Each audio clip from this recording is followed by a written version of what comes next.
Samantalang burahan yan. Mare, nagkaroon na kayo ng ballpen na ganito. Pakiramdam ko ilap ka ng mama mo doon kung nabilan ka ng ganito. Nakita nga lang agad yung sa akin dahil napindot ko sabay ko. Amazing, ginawa ko rin yun noon.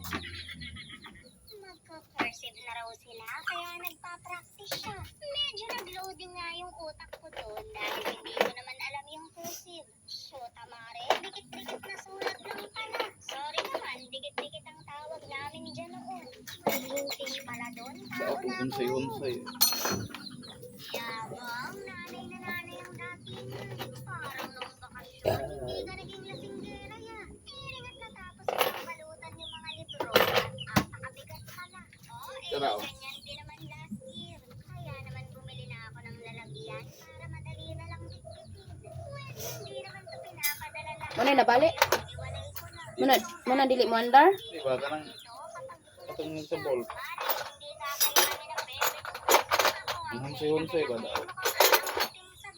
Nya, anong gidawat na nimo? Hoy, kani ba? Hunsay-hunsay sa spark plug.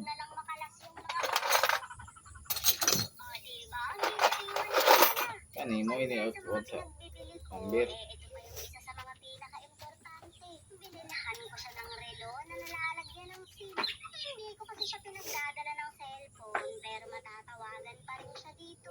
Mabi-video call siya ng ama niya kung kumain na ba siya. Matatawagan niya rin kami kung maaga siyang susunduin. At ang pinaka-importante sa lahat mababantayan yung location niya. Makani ba o? Kita na nasa Gusto mi anak. Naka-ready na nga, Mare. Meron kayo sa BBIB voucher from this to Dali kay maghingoto ta kay daghan kag lisa gahapon. mga kabukikay. For today's video, ngayong araw nga pala guys, is gagawa nga pala tayo ng DIY na money na hindi Ato ko, Watson. Kaya naman, arat, samahan niyo ako.